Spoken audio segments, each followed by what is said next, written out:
Hello guys, and welcome to the GCE Maths panel on Maths 24.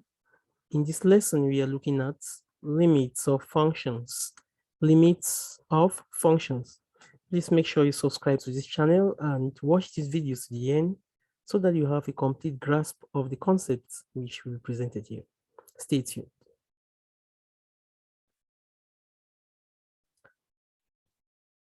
We start by looking at what is a limit. So normally the limit of a function f of x as x tends to a is equal to f of a. But in this lesson, we are going to see that this condition does not hold all the time, especially if a is not an element of the domain of that set. So if f of a is equal to L, which is a real number, then the limit exists. However, if f of a is equal to positive infinity or negative infinity, then the limit does not exist. Similarly, if f of a is equal to L, we say the limit of f as x tends to a is L. That's this notation. The limit of f as x tends to a is equal to L. All right, let's look at different notations that can be used for limits. So for limits, we can have the following notations.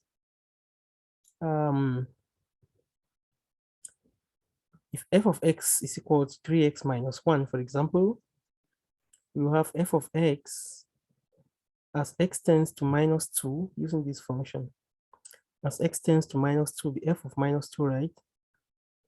And this will be equal to minus 2 times 3, which is minus 6 minus 1, minus 7. This is this limit. So as we mentioned before, normally there are two notations for limits. There are other notations as well, but we just look at these two notations. The limit of the function f as x tends to a, so the limit can be denoted like this. As x tends to a, we will write the f and include the x, f of x. Or this is another notation. You have this other notation, the limit of f here without the x at a. So normally we don't have to mix these two. We don't have to mix these two. So we either choose the limit of f of x as x tends to a, or the limit of f at a. Okay, so do not mix these two as I've just mentioned. Let's look at some theorems of limits. So let's look at some theorems of limits. So the first one states that the limits of a constant, the limit of a constant is equal to the constant, where C is a constant. So the limit of a constant, for example, the limit of 1 as x tends to any number is 1. The limit of 1 or of 10 as x tends to any number is the same 10, and so on. So the second theorem, the second part of the theorem states that the limit of a constant times a function f of x as x tends to a is equal to that constant times the limit of f of x as x tends to a. So the limit of a constant times a function is equal to the constant times the limit of that function. Then the third one, we have the limit of f of x. That's a sum of limits, right? The sum of limits as x tends to a, or the difference of limits, is equal to the sum of the individual limits, or the difference of the individual limits. This is given by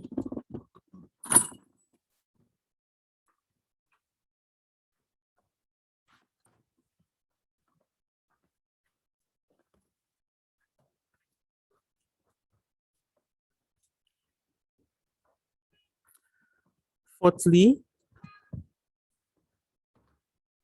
the limits of a product of functions, the limit of a product of functions as x tends to a is equal to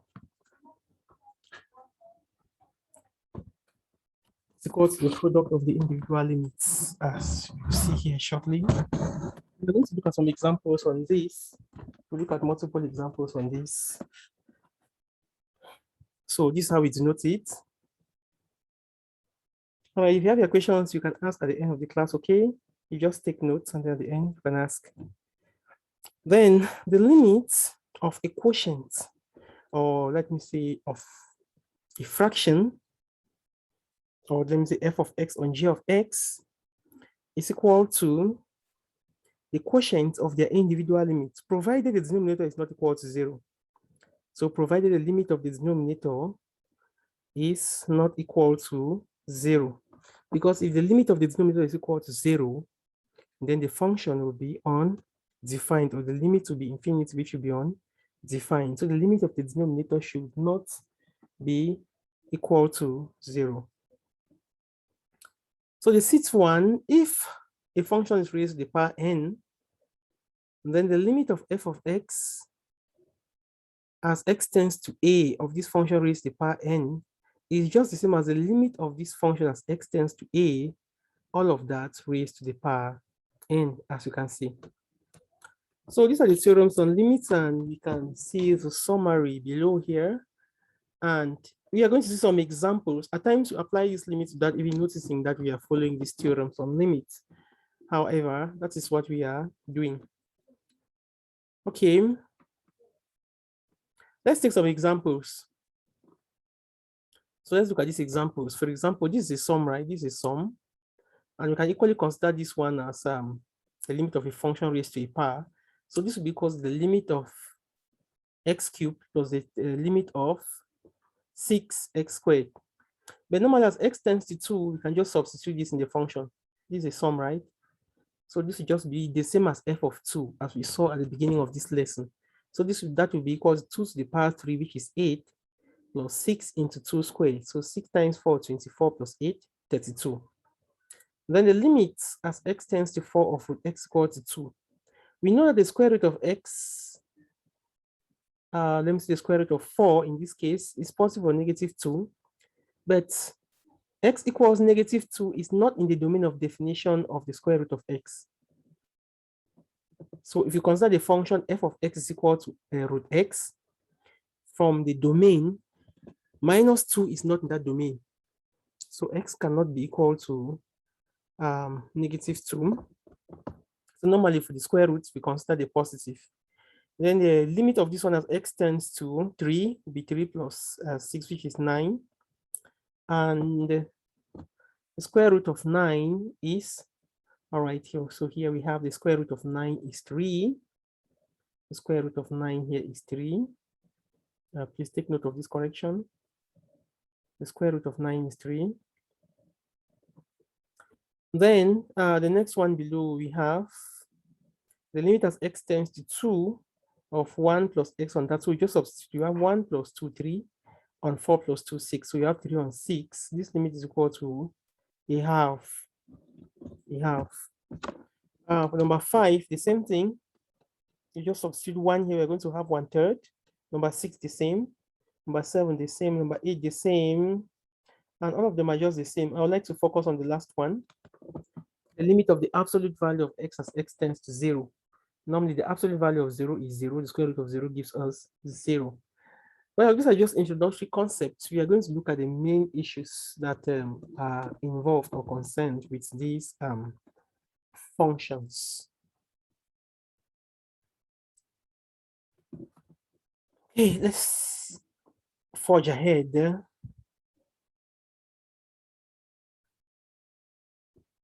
Okay. These are the type of limits that I'd like us to focus on. Look at this limit, look at it carefully. If you look at this limit, as x tends to 2, we have 2 squared is 2, is 4. 4 minus 4 gives us 0 as a numerator. And the denominator, we will still have 0. So these are limits of the type 0 over 0. And you know 0 divided by 0 is not defined. So we cannot say this limit is equal to 0 divided by 0. So what are we going to do? This is where we look at what we call the algebra trick. We're going to use the algebra trick. Or another one that we can still use is L'Hopital's rule. L'Hopital's rule. We are going to see in the next sub lesson.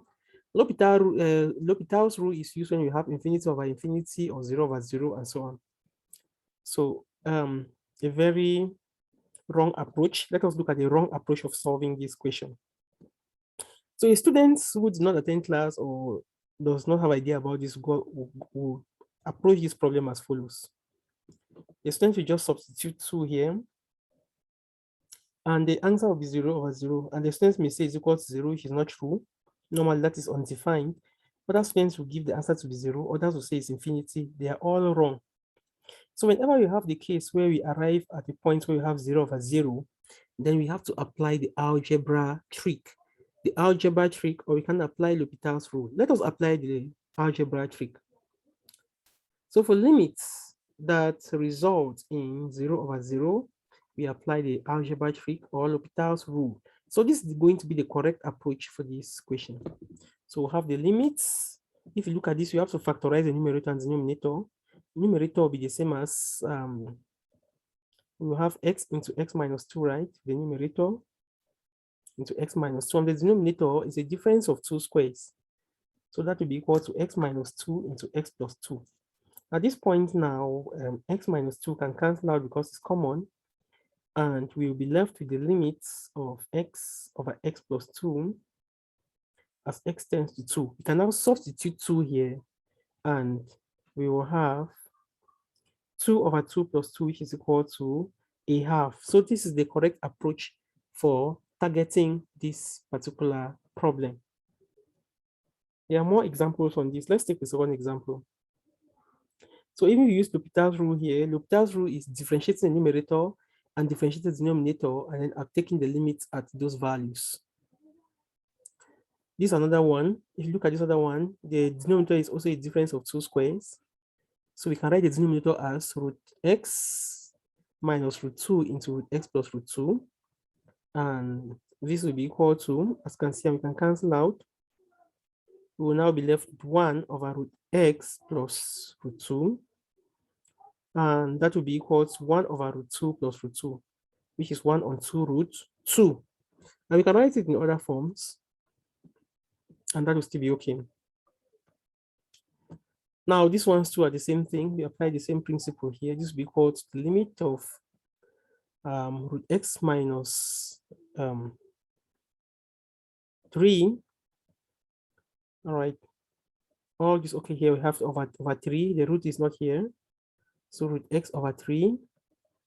Okay, over 3, just the 3 divided by that. And you can start, this can cancel out. This is just 3.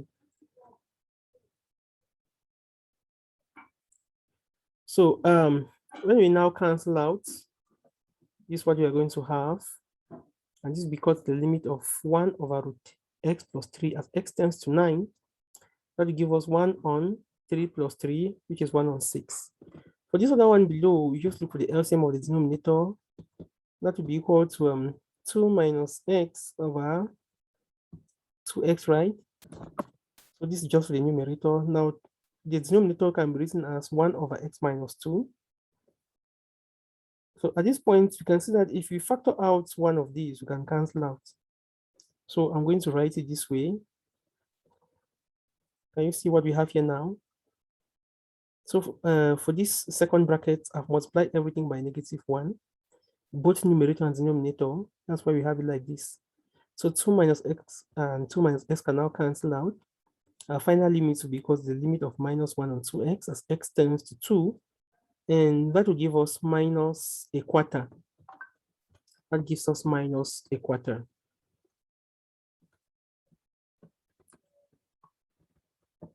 All right, so on the right-hand side to here, we have the same thing. Numerator can be written as root 2 minus root x on root 2 root x, and we can cancel out. This one can be written as a difference of 2 squares. So we can write it as this. All right, so we'll now cancel out. So this is what we have for this one. This is the -1. I put it in one of the brackets, and it has been factorized like this. We can now cancel out, and we'll be left with -1 on root 2 root x into 1 over root 2 plus root x. Now when we apply the limits there, we're going to have minus 1 on 4 root 2. Minus 1 on 4 root 2. Okay, there are many more examples which we are going to see at the end of the chapter of this lesson. So the next thing we're looking at is the uniqueness of a limit. The limit of a function is unique. That is, it cannot have two values.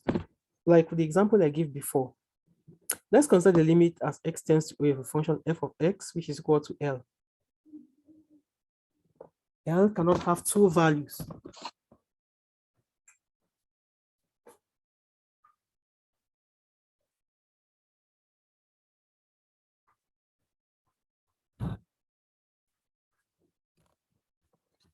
Cannot have two values.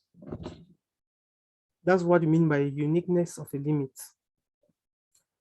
This is because the limit of the function as x tends to L or to E is equal to L, and L cannot be equal to positive L and negative L. There is no number that has two different values and is the same number at the same time. So L must be unique, a single value. So for example, the limit of this cannot be equal to plus 3 or minus 3. And for this, the limit should be equal to 1.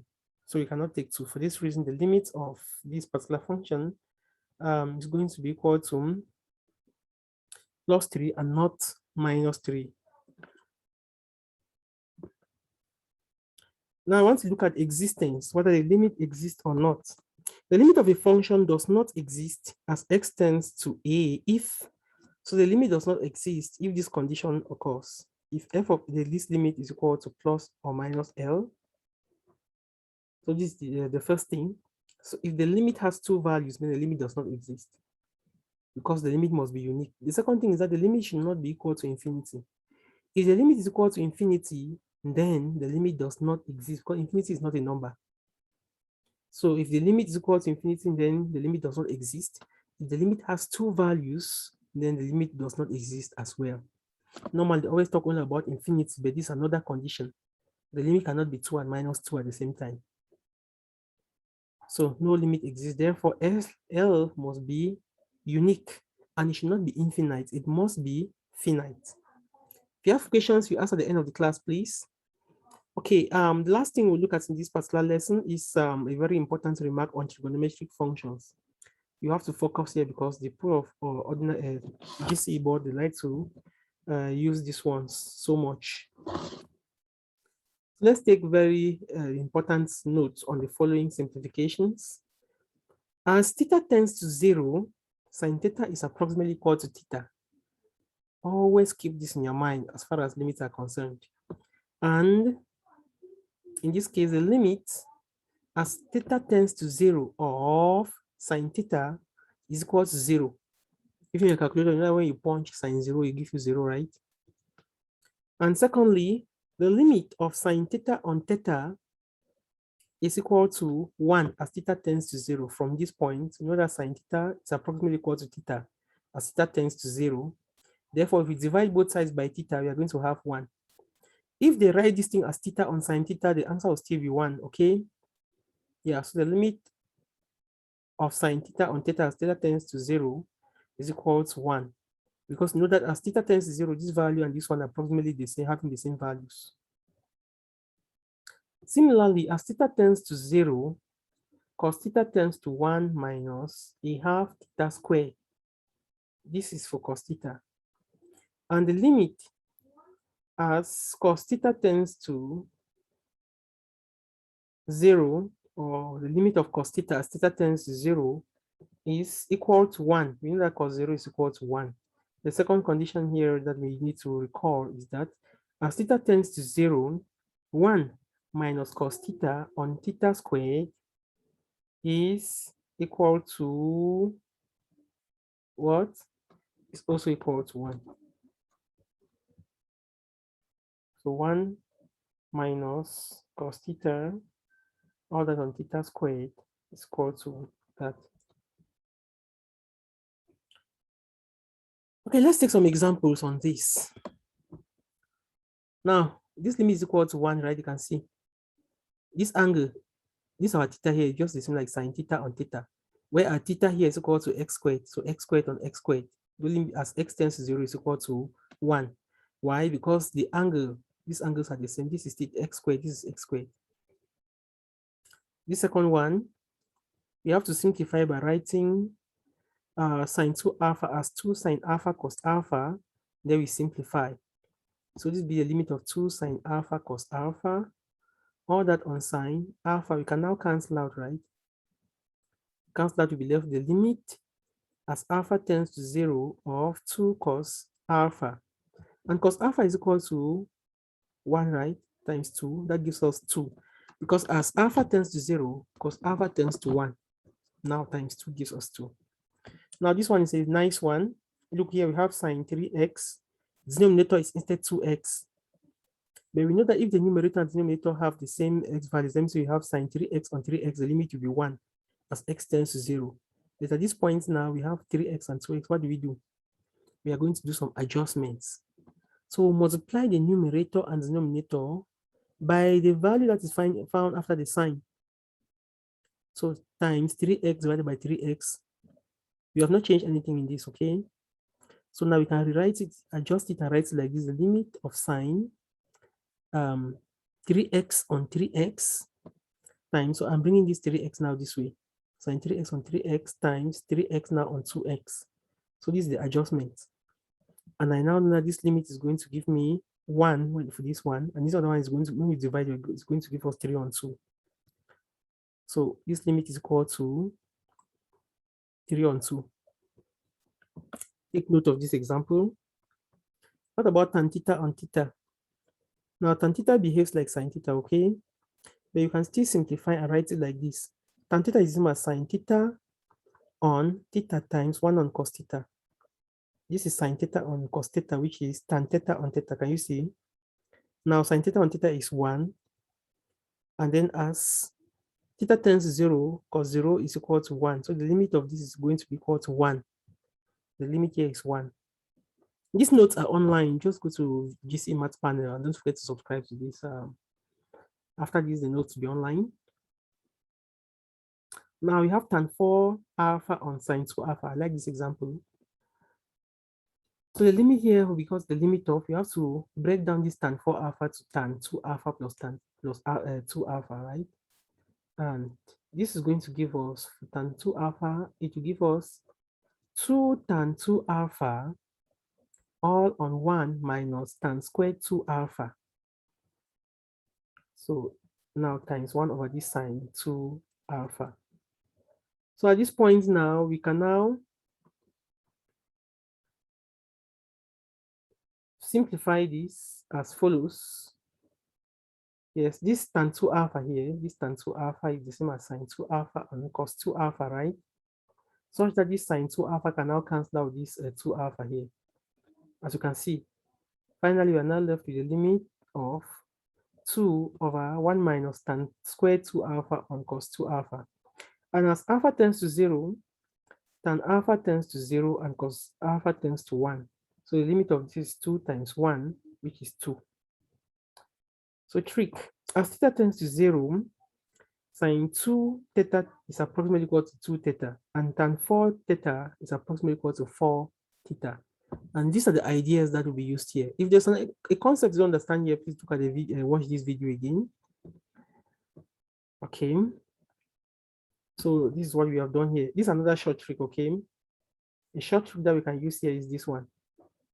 We know that tan 4 theta is approximately equal to 4 theta as theta tends to 0, and sine 2 theta is approximately equal to 2 theta as theta tends to 0. So 4 theta on 2 theta is equal to 2, and this is the limit that we have here. So this is the shortest way to do this, but I wanted to explain this long procedure so that we have a grasp of the concepts. So these are numerous exercises which you can go through. We can go through all of these exercises. These are exercises to strengthen what you have already learned, and I implore you to answer all. Thank you so much, guys, and you can now ask your questions.